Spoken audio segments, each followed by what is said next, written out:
Hi kindergarten, I'm so sorry that I'm not here today. I miss you guys so much. But you are going to be starting a new project. So if you look up at the whiteboard, you will see there is this fish tank. You're going to watch a video a little bit about why we're making the fish tank and the artist who is inspiring it. So in the next videos, I'll show you how we're going to do it. So right here where it says kindergarten, you need to grab this box and take it to red table. Under your box, you are going to see a lot of white paper. Each of you need to grab one of these, write your name and group E on the back.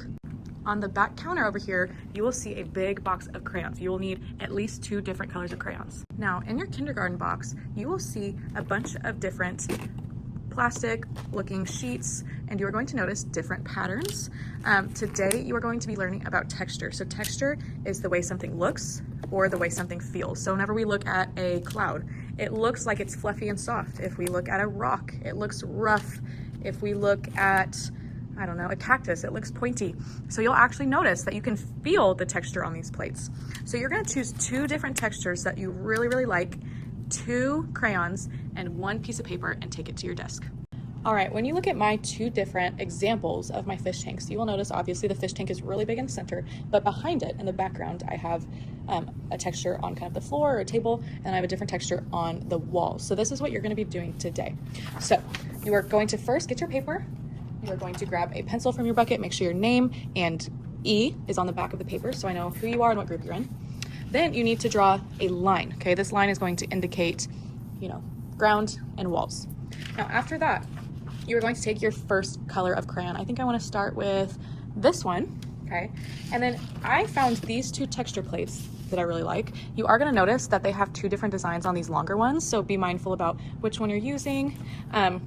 Anyways, so I think I really like this one right here. It looks like a bunch of like fern leaves. So the way that you use this is you have to put the plate underneath your paper.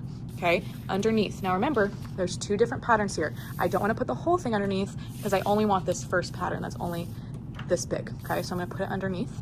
All right, I'm going to take my crayon. If you would like to pull the paper off, it might be a little bit easier. But if the paper's still on your crayon, it is no big deal.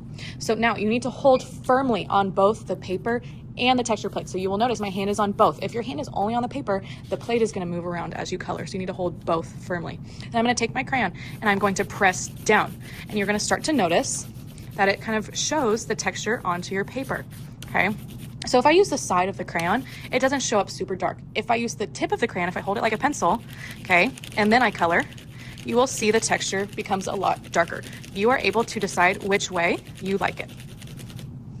All right, so now that I've filled up this whole space, you're gonna notice I ran out of the texture plate and I have all of this space that I still need to do. So what you need to do now is scooch it over, okay? Put it in the rest of the space, and I can actually put it like this way and it'll fit perfectly. So I'm gonna do the rest like that, okay? Notice, I'm not just scribbling and leaving a bunch of extra white space and saying, I'm done. No, do you see the difference between how dark and filled in this is versus this? You wanna make sure that you are filling in all of the space, okay? Just like this. I need to scooch up a little bit and fill in this.